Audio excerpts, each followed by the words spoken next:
A very good evening to you all. My name is Justi, Likuka, and this is the voice of the apostles. We are here to deliver significant destiny-shaping teaching and impartation. And tonight, we are here to talk about a culture of honor. We want to continue talking about the subject that we started on, culture of honor. And we started dealing with honoring fathers and mentors.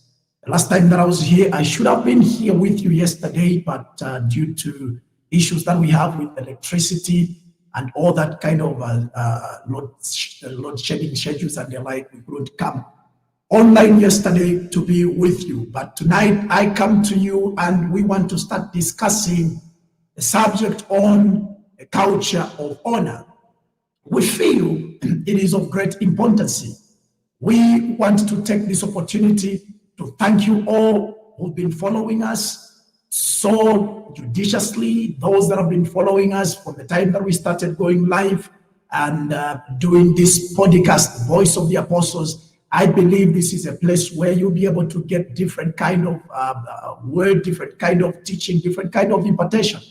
And we deal with all the 7 mountains of culture. We're not limited to one particular mountain, but we are here to deal with all the 7 mountains of culture. So tonight, we are here to discuss a culture of honor, a culture of honor. And we want to take, once again, this opportunity to thank you and ask you to share our page, share our channel, and share this podcast if you can. Now, someone recently said to me, honor has fallen on hard times. Honor has fallen on hard times in our current culture. Self-centeredness is at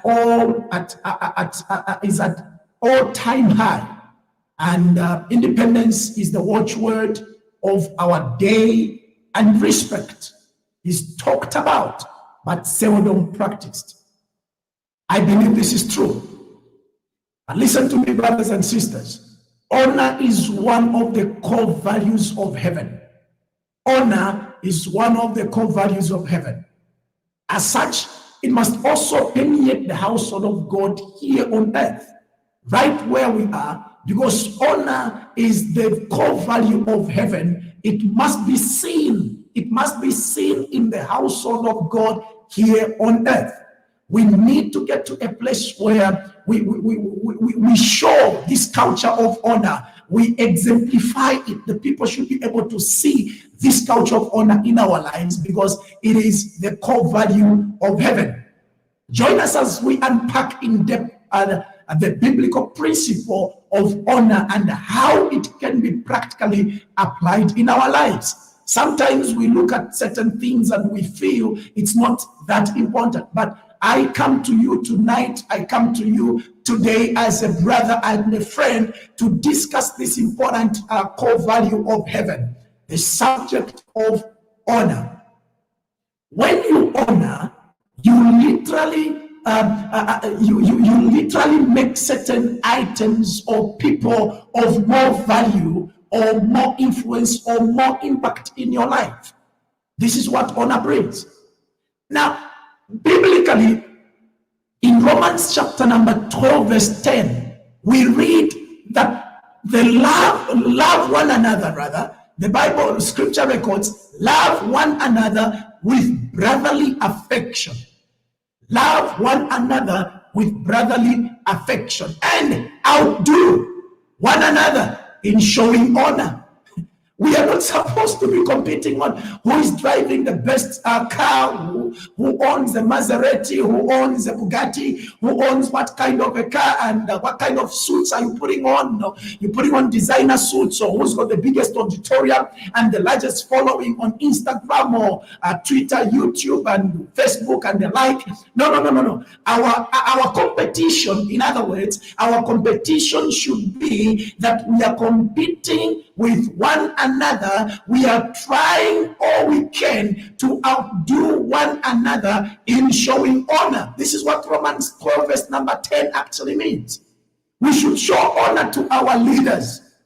Now, this is the now word, especially for my brothers and sisters who are in Zambia, my brothers and sisters in Uganda, as you go towards your election. Zambia, we're remaining with 6 to 8 months before elections, I believe, somewhere around there. And Uganda, very soon, you're going to be getting into your elections. We should show honor to our leaders. But God, listen to me, God designed honor to go both directions. He designed honor to go both ways.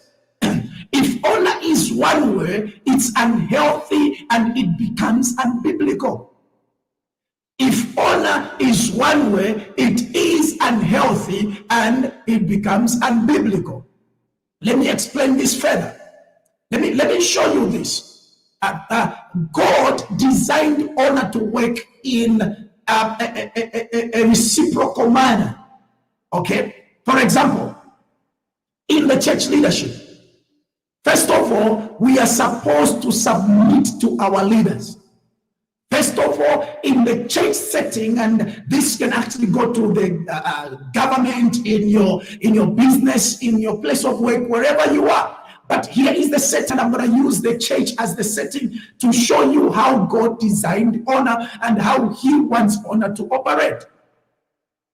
Number one, we are supposed to honor, we are supposed to submit to our leaders. Hebrews 13 verse 17 says, obey your leaders and submit to them. Obey your leaders and submit to them. Very, very important. Obey your leaders and submit to them, for they are keeping watch over your souls as those who will have to give an account. Let them do this with joy and not with grooming or grumbling or a heavy heart, for that would be of no advantage to you. All right. Now, when we talk about obedience, I always tell people obedience is not a civil word. Obedience is actually, in actual fact, is a military word. It's not a word that tells you that you've got some wiggle room to kind of negotiate and say, no, maybe this, maybe that. Obedience is, in other words, you are being taught to follow the instruction, to obey, to do what you are being taught and ask questions later. Very few people would like that kind of a scenario, especially with the kind of a world that we are living in today. Now, one of the ways we show honor to our leaders is by submitting to their authority. One of the ways that we show honor to our leaders is by submitting to their authority. At the same time, though, leaders are instructed to show honor by serving those that they lead. As the reason I say the design of God, the way God designed honor is that it must be two ways. It must be both ways, from the leader to the people that they lead, and from the people that are being led to the leader. From the father to the son to the father, from the protege to the mentor, and from the mentor to the protege. It's a two-way traffic. Okay, honor is not one directional. This is why the Bible tells us that, but Jesus called them to him and said, you know that the rulers of the Gentiles lord it over them, over the people, and they rule over. You know that the rulers of the Gentiles lord it over them, and their great ones exercise authority over them. It shall not be so among you. It shall not be like that among you, especially you who are of the household of God. The rulers of the Gentiles and those that are great among the Gentiles, they lord it over the people that they rule. But he says it shall not be that way among you. But whoever would be great among you must be your servant. And whoever would be first among you must be your slave. Even as the Son of Man, Jesus Christ, came not to be saved, but he came to save and to give his life as a ransom for many. So honor is supposed to go both ways. I repeat that once again. That is not what I'm seeing in the church today. I'm not seeing this kind of honor happening in the church today. Some churches are trying to create a culture where all the underlying deacons are supposed to honor their senior pastor or the senior clergy or the set man. They do this by serving his every need, by guarding him from the congregation, and by always saying yes sir to everything that he says, to every request, among other things. Being armor bearers to each other is one thing. When it creeps into making the pastor becoming the king, it is a completely different deal altogether. My fear is that this culture of honor trend plays right into the sin of pride. Okay. It is important that we must honor our leaders. It is important that we must honor our pastors. It is important that we must honor the set man. But my fear always is that this culture of honor trend easily plays right into the sin of pride. If unchecked, listen to me, pastors can quickly get to a very unhealthy place for themselves, their ministry and their marriages. God did not design the pastor to be the rock star. God charged pastors to equip God's people to do the work of God. That is the work that God gave to the pastors. He charged us pastors. I just need to turn off this phone so it doesn't make noise around here. He charged us pastors to actually, our work is to equip the people to do the work of God, not to lord it over them, not to be the rock star, not to be the man on the stage every time. When an unhealthy culture of honor is promoted, God's people wait for God's man. Whenever you find that the people of God are always waiting for the man of God, they are always waiting for God's man, then it means in that arrangement, in that congregation, in that church, in that ministry, in that setting, there is an unhealthy culture of honor that is being promoted. They wait for God's man to do the work of God. Okay, that may work for someone who only intends to be a preacher, but it does not work for you if you are trying to be a pastor. That kind of a culture of honor is not going to work. Let's hear from Romans chapter 12, verse number 10 once again. Be devoted to one another in brotherly love. Give preference to one another in honor, or outdo each other, outdo one another in honor, in giving honor. In order for us to walk in destiny, listen to me, especially sons and daughters and brothers and sisters, members of Gates of Glory, I want you to listen to me very well. In order for us to walk in destiny, we need to build and maintain a culture of honor. We are to live in the kingdom way. We are to live and embrace the kingdom way, the kingdom culture, which is to love God, to love his people, and to make disciples. The only way for what we are building at Gates of Glory, the only way for what we are building here, even at the Voice of the Apostles and Bootstrap Ministries, Bootstrap Foundation and Bootstrap Leadership Institute, and all the auxiliary ministries that we lead in, the only way for what we are building to last is to ensure a culture of honor is ingrained in our DNA. Now, you may ask, what is the meaning of honor? Honor is means to value, to respect, to consider as precious, and to give weight to a particular thing or person. Gates of Glory, sons and daughters, my proteges, and those that look up to me for leadership, I want to talk to you, and I want to talk to you in a manner, in a way that is going to actually bring honor to you, not in a way that is condescending. It is not enough just to know where we are going. It is not enough just to know where we are going. We need to know who we are becoming along the way. Remember, it is very possible for you to have started very well, and along the way you begin to change into something else that God never even intended for you to become, because pride can easily creep in, because jealousy can easily creep in, and then dishonor will come. But it is not enough for us to just know where we are going. We need to know who we are becoming along the way. Now, note this with me. Every group, and I mean every group, develops a culture. A culture is a way of doing things together. Gates of Glory, you can easily develop a culture, a way that you choose to do things in the church or in the ministry. And that happens either accidentally or deliberately. It happens. Sometimes you may want to stop it, but you cannot really stop it. It just happens. And sometimes it's accidentally, sometimes it's deliberately. It happens. Okay. Honor is mentioned, and you may be saying, no, but you're talking about honor. We want you to tell us about going to heaven. We want you to tell us about miracle money. Tell us about this. Those are things that we're going to be dealing with tomorrow, actually, when we begin to discuss issues to do with miracle money and some of these miracles that are arranged and that are planned and that are fake.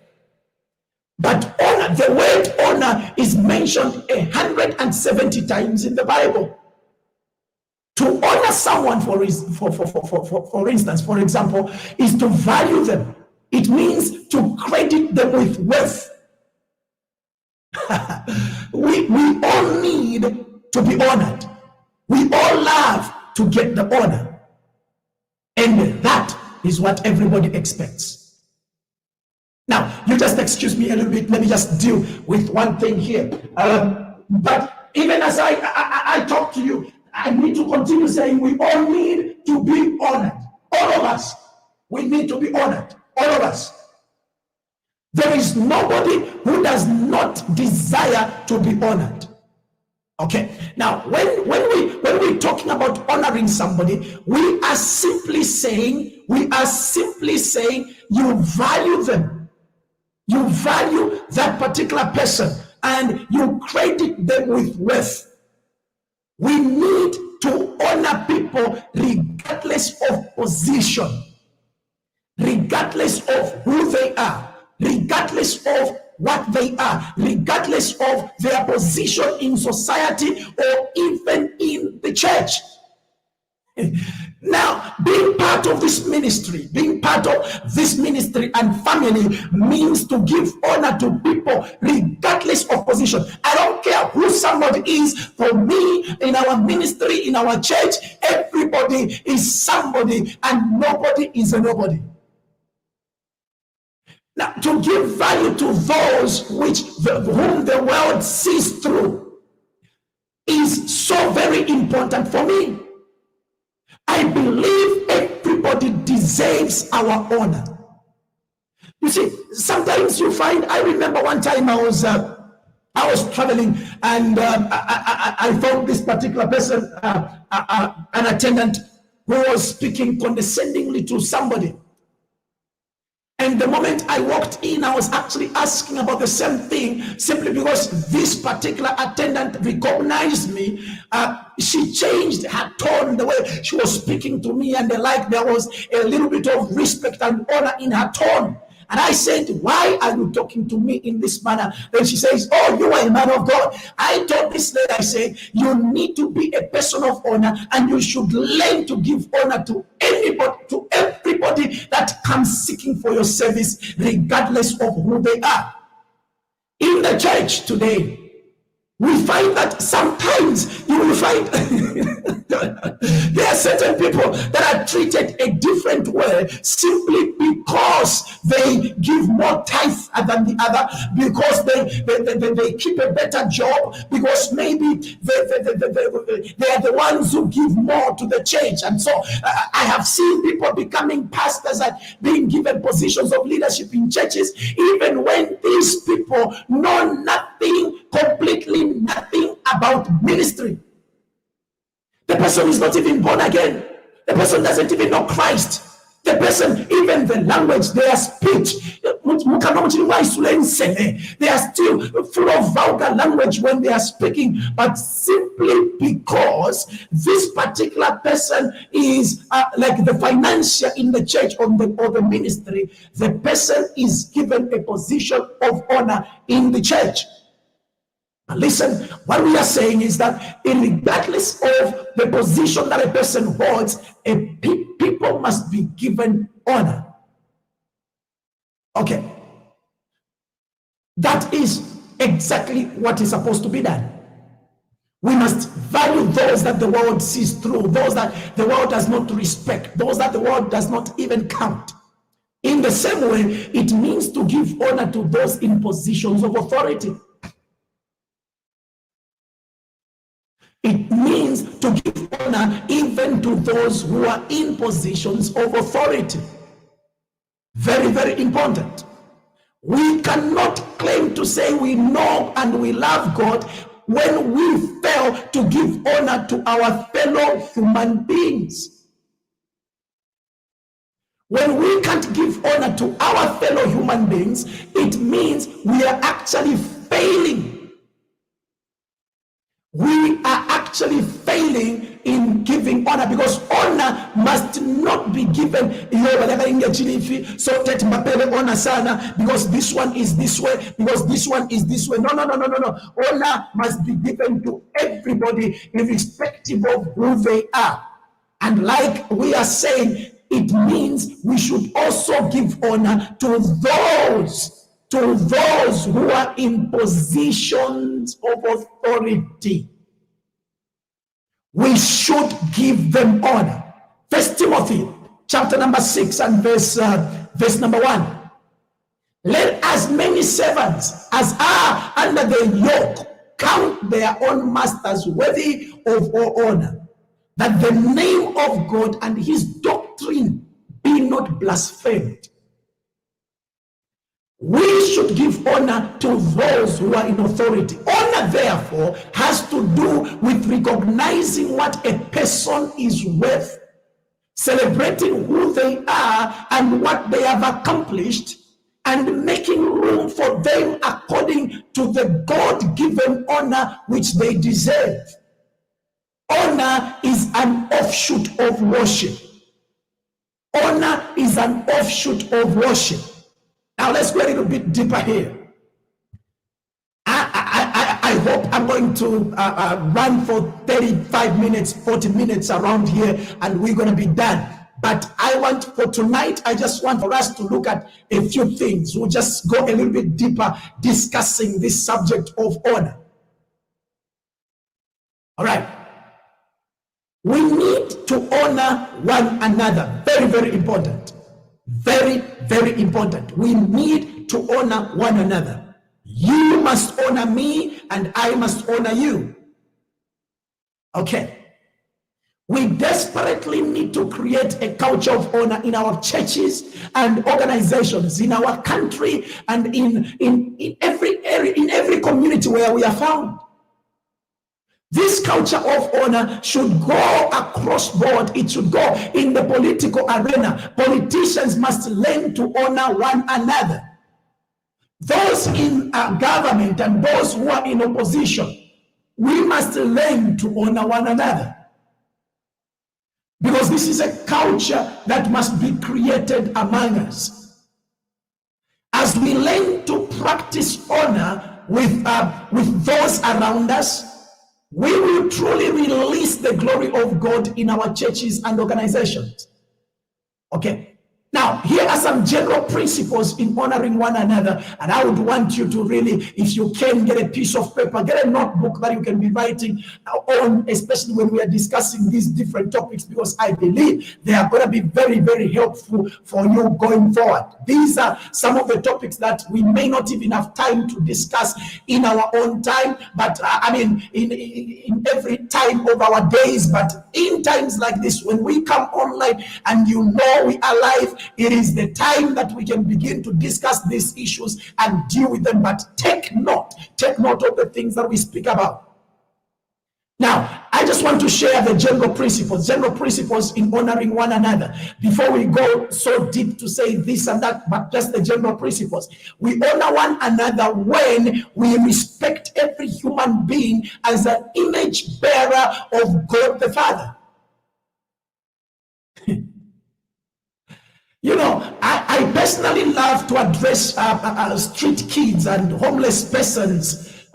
If I love to address them with love and dignity, with respect. Sometimes I'll find a homeless person and I'll just address them as sir.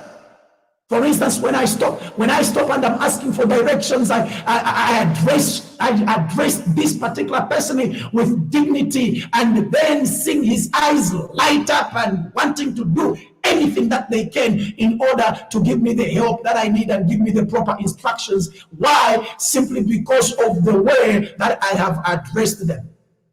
We honor one another when we put other people before ourselves, according to the attitude of Christ shown in Philippians 2, verse number 3 to verse number 12. He says, and I paraphrased, he says, do not be selfish.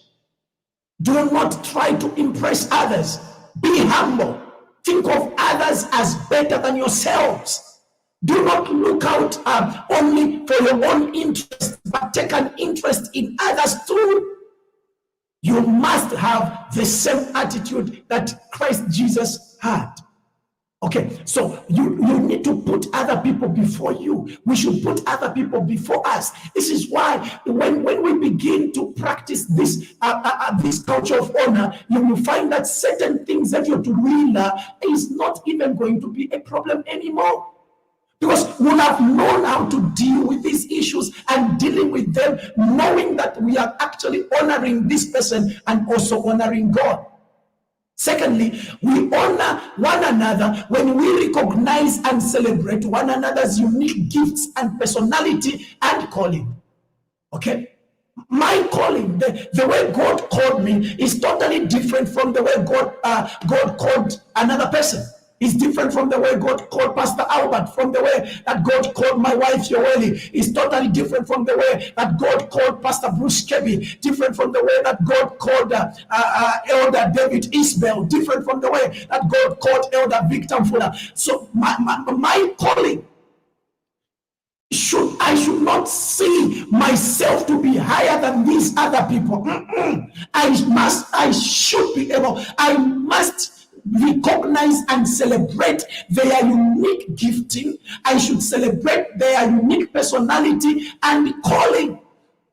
Next, we actually honor one another when we highly regard one another with our words, when we are not with them personally.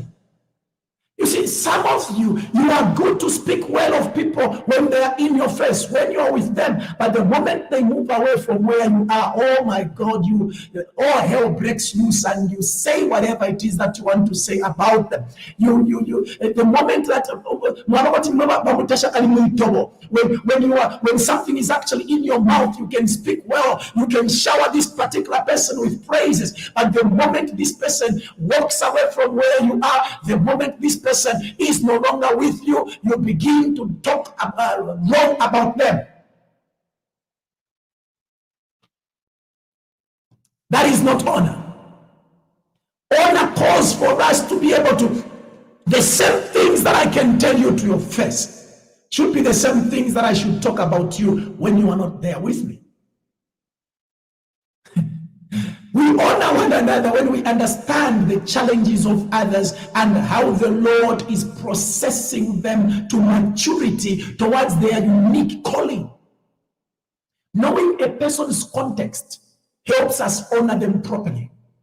I have a couple, friends of mine, they're actually in ministry together, and this particular couple went through a lot. They went through hell. That's the only closest word to describing what this couple went through.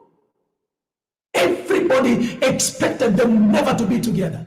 And I remember I knew this couple when I was very young in the ministry, and all the senior clergy Most of them didn't even want to associate with them. They stayed away. They kind of left them alone. It's like, oh, it's okay. Let them die. Let them die. And I began to understand, to learn the challenges that this particular couple was going through, and started to wanting to understand their context.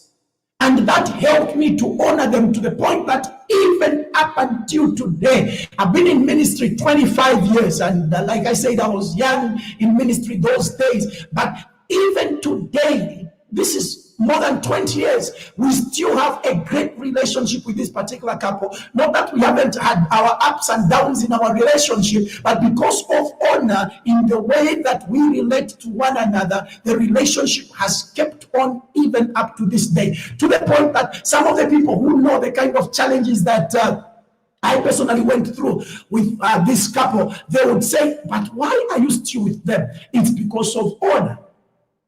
Okay, we need to get to a place, if we are to honor one another, we must defer to one another and make room for one another's gifts.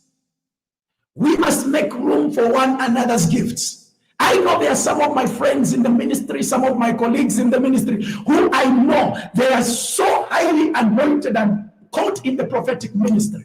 I must make room.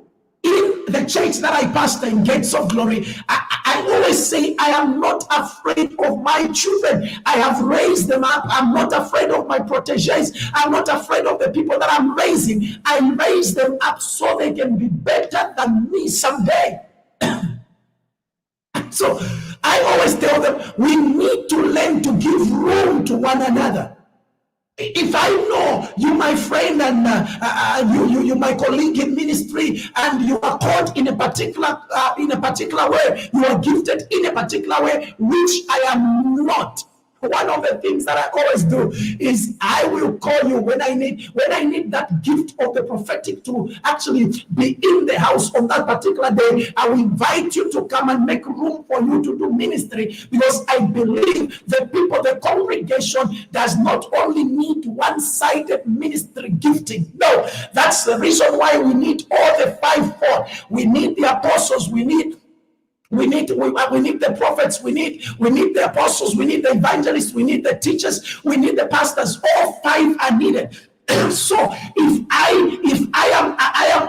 am good in one particular gifting, one or two or three, then I need to bring in others who can actually help to grow, to nicely grow and develop the congregation. Jealousy is the opposite spirit of honor, because it breeds insecurity and limits your ability to accept a person's calling, to accept a person's ability and place in the kingdom of God. Jealousy, make sure that in whatever you do not allow jealousy to creep in. Jealousy has killed a lot of us in the ministry. Jealousy has destroyed a lot of great men and women. Great businesses have been destroyed because of jealousy. Jealousy is the opposite spirit of honor. How do we honor one another? We honor one another when we recognize the true value of each person's contributions and we speak it to them and to others. Okay, when we recognize the true value of each person, when you recognize my true value, you speak it to me, and even to others. We give a person, when we honor one another, or we honor a person when we give them monetary gifts of public praise that recognize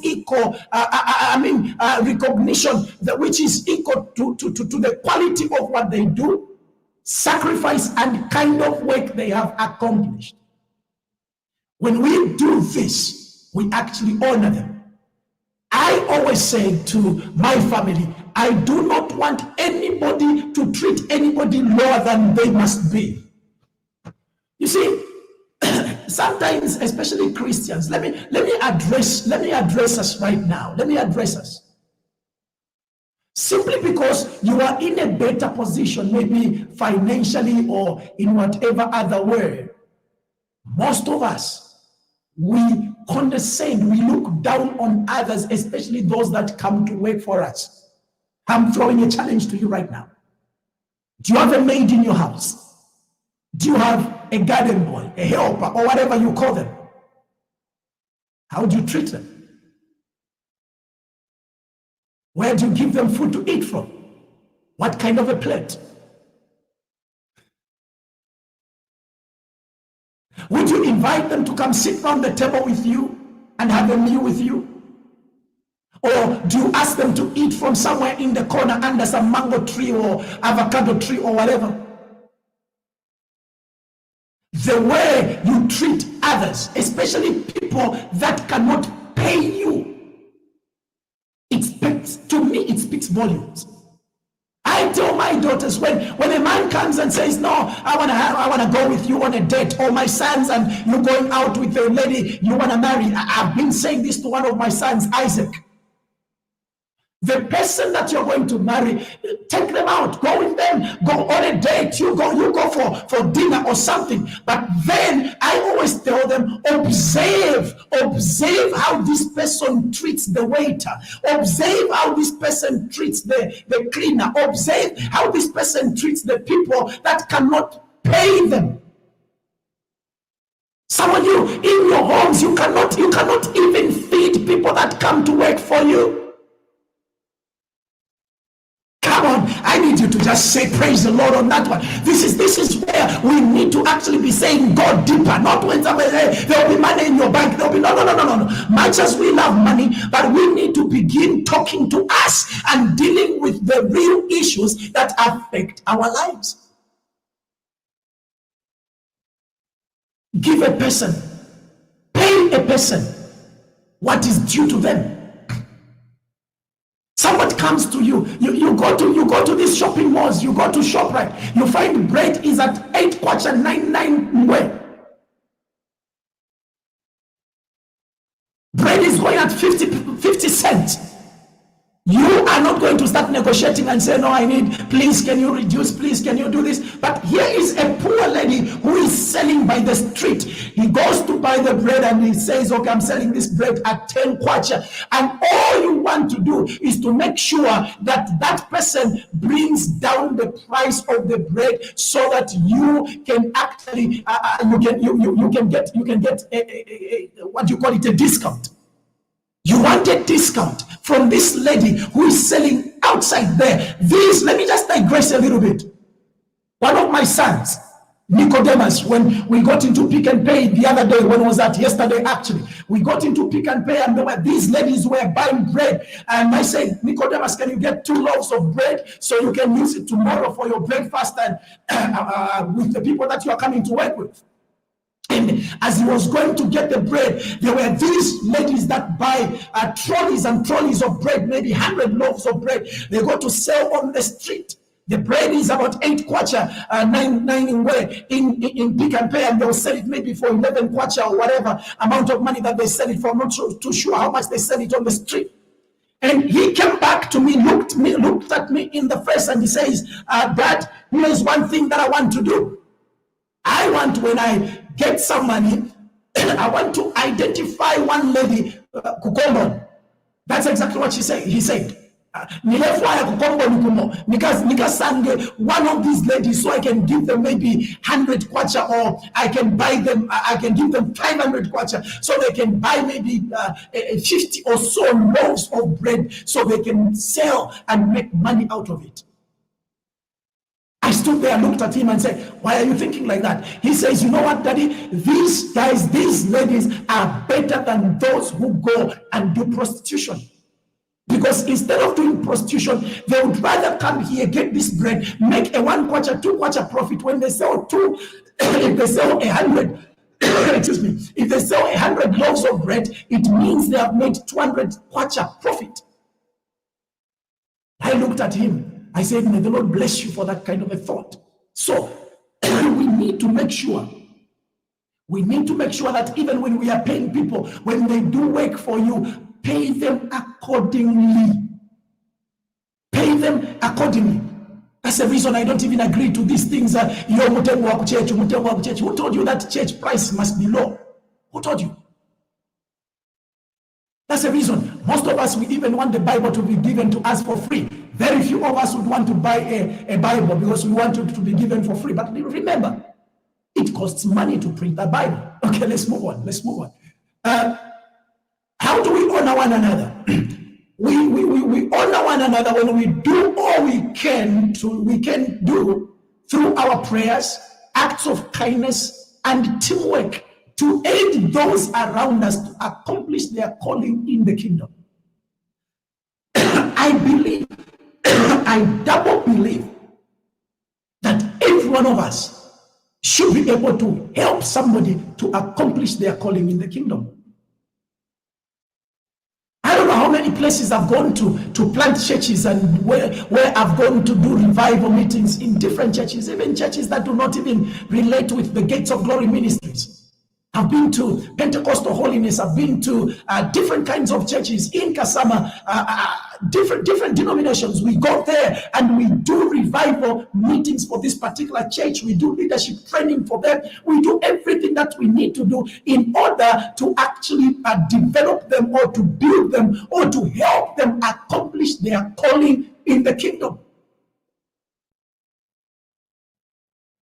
Next, we honor one another when we use our gifts to save. Our gifts must be used to save. This is why I do not believe anybody should lord it over others. No. Our gifts are supposed to be used to save and to protect other people. Let me address these real issues here. Real issues, and issues that are real, they need to be addressed with a real mind. See this. Husbands. Oh my God, this is something else. Husbands, you must love your wives. Love your wife and overlook their weaknesses, and commit yourselves to your spouse's success. Love your wife, Mr. Man. Love your wife and overlook their weaknesses. When you do that, you are honoring your wife. Commit yourself as a husband to your wife's success. The success of your spouse, the success of your wife must not be a threat in your life. I'll be happy to see my wife getting more degrees than I have. I'll be happy to see my wife becoming a director of some great company, maybe a managing director of a conglomerate or a bank or an international company or an international organization. I'll be very happy, and I'll make sure that I encourage her to do that, because I am called to give her honor. I am called to give her honor. And when I do that, that is actually honoring her. Now, when I pray for a time that we should be able to see wives respect their husbands. Wives respect their husbands in spite of their shortcomings. Nobody is perfect. Nobody is perfect, and there will never ever be anybody who is going to be perfect under the face of heaven. Nobody is going to be perfect. And so we should see you, my dear sister. We need to see you respecting your husband in spite of his shortcomings, in spite of how bad he may look like in your sight. You need to respect him and to honor him. When you do so, you release him to love and protect and provide for you and for your family. One of the reasons why you find a lot of families are in breakdown, and they are on the ropes, and children are they just doing things differently, is because you find the husband does not show love to the wife, is always not overlooking the shortcomings or the weaknesses and the like. The wife cannot give respect, the wife cannot obey, and oh my God, the husband just loses the steam. My My dear sisters, let me tell you something. Listen to me. I'm giving this to you for free. Listen to me. There's magic. There's magic when you honor your husband, when you respect him, when you obey him. When you speak good of him. When my wife speaks good of me, when I see my wife is respecting me, when I see my wife is obedient, there is nothing that I will fail to do for her. That which is in my power, I will make sure that I do it. Because for us men, listen, my dear sisters, for us men, we look at respect. When you give us respect, we interpret that respect as love. And because of that respect and obedience, wherever we are always thinking about you. When we see this kind of a dress, we're thinking, oh, how would my wife look in this dress? How would my wife look in these heels? And how would my wife look in this skirt? Because you are respecting me, and you are honoring me, and you are obeying my instruction and my authority. There's nothing like you. Honor them. Just honor them. Okay, we honor one another when we trust a person's word. Through this, we give them honor and respect. If a person says, I'm coming tomorrow, Betty Merek, Mrs. Yamarima, when you tell me you are coming tomorrow, I must trust your word. I should not say, I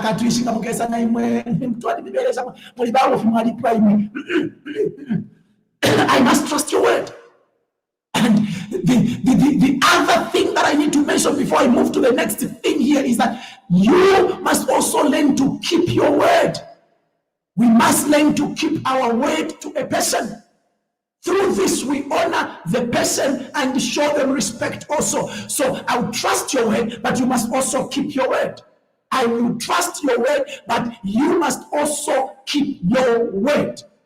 If you tell me, I'm going to pay you tomorrow, I don't want to doubt you. I don't want to say, you're not any fishing car. Hey, what want to know? I want to trust your word. But listen to me, brother man. Listen to me, sister girl. When you tell me you're going to pay me tomorrow and I trust your word, you must respect yourself by keeping your word to me. Make sure that you keep your word, because when you don't, you've just become dishonorable. And it will be very difficult for me to trust your word again. It will be very difficult for me to respect your word. All right. In closing, I think we've been here. How many minutes? We've been here now 48 minutes. Oh my God.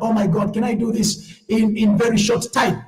Now, there is a blessing. There is a blessing that comes with honoring other people. And I'm going to close with this. The next time that we come, probably on Monday or Tuesday or whichever other day that we come, we'll move on to another, we'll flip it and we'll continue to go deeper on this issue. There is a blessing that comes with honoring people. There is a blessing that comes with honoring people.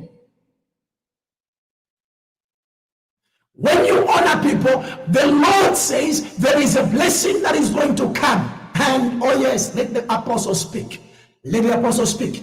When you honor someone, for instance, you release them to trust you. When you honor someone, you release them to trust you. When you honor someone, you release them to trust you. That's a blessing. When you honor someone, you release them to bless you also. Okay, so number one, when you honor someone, you release them to trust you. And secondly, when you honor someone, you release them to bless you. Number three, when you honor someone, you release them to serve you. And fourth, when you honor someone, you release them to honor and celebrate you back. Number five, when you honor a person, you encourage them to remain true to their calling to serve God.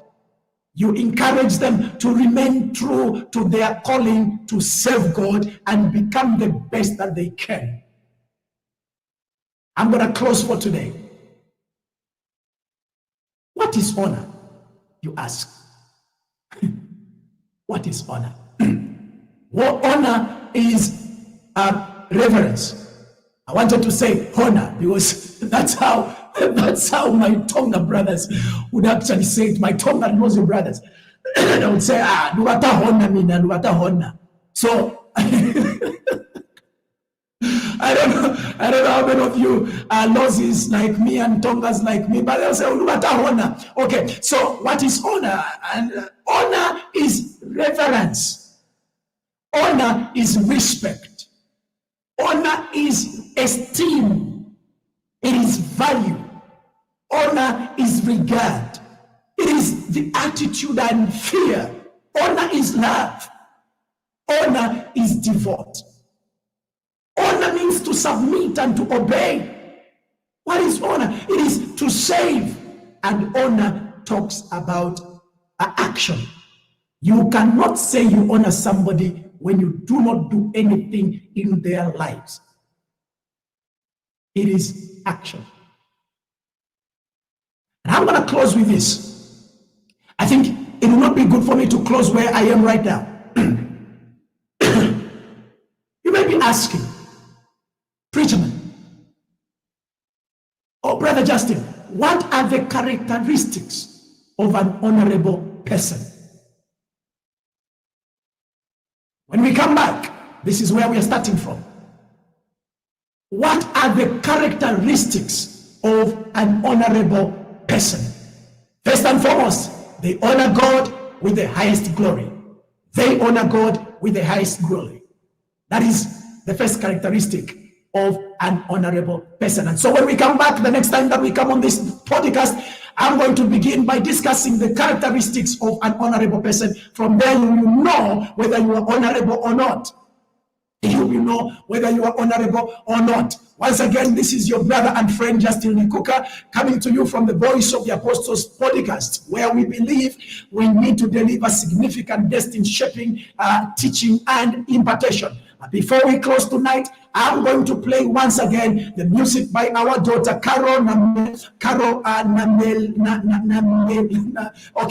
Chigume. That is easier for me. Caro Chigume. And I'll continue to say this. She needs our help. We need to help her be able to acquire medical attention that she needs, specialized medical attention. She's supposed to go to India for an operation to do with some issue on her spine. So I encourage you, I ask you, please, in all honesty, where you can and when you can, please do donate. You can do the donations towards her medication. We have thrown a challenge. A lot of you are doing challenges. No challenge to do this, challenge to do this, 5-photo challenge, this photo challenge. This is a better challenge that we are throwing to you right now, and it is Hope for Carol, 180 kwacha. If we can have 1,000 people give 180 kwacha each, we'll have raised the 180,000 kwacha that Carol needs to go into India and get that desperately needed operation or operation surgery that is going to help straighten up her issue, her spine, and bring her back to healthy. Every morning when I call her, she says, "Daddy, I've been in pain. This is what is happening. I'm losing strength in my arms and all that.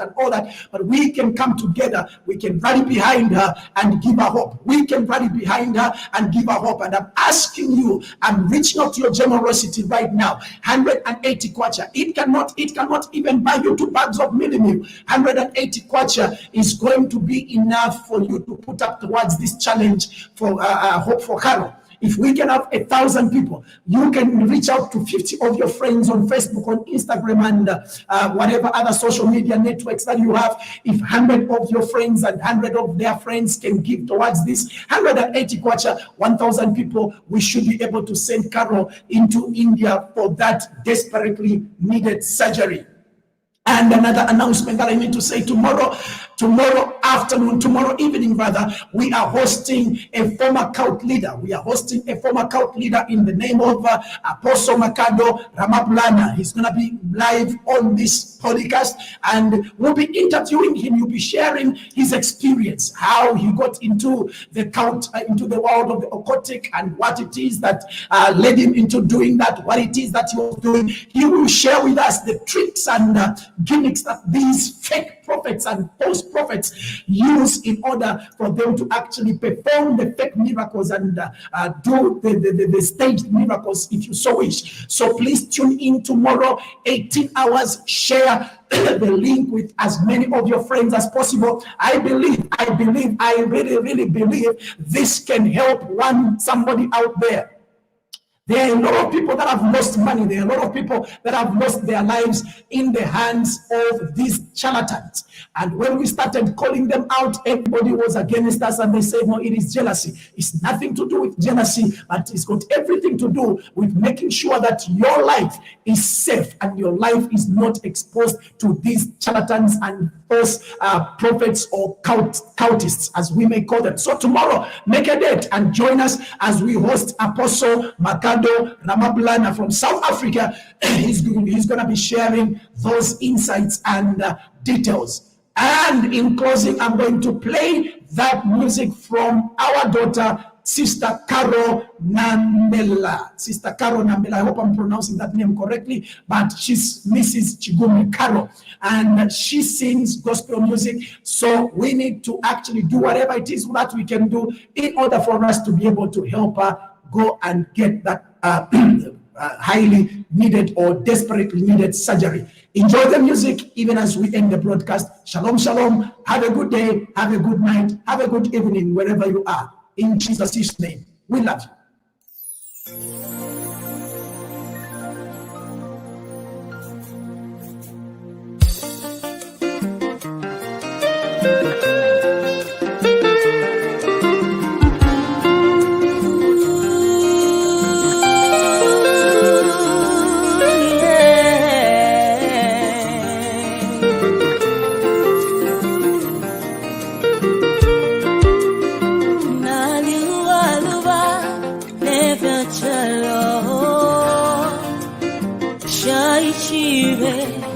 Ukutemwa kwenu shaishibe amaka yenu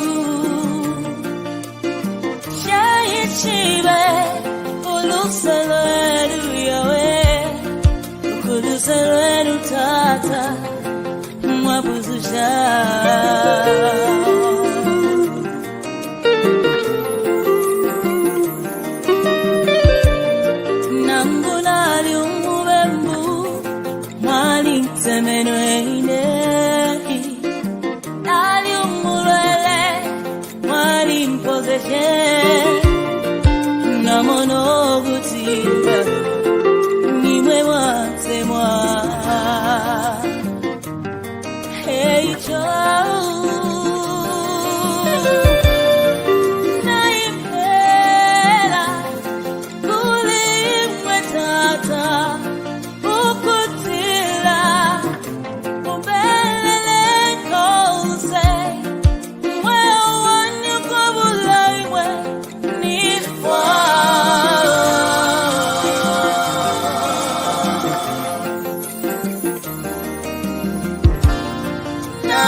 ukuthi mumbofye ngechibombero tata ichakubilembira kulabwa abaluma ichakubilembira kulabwa abalechula ichakubilembira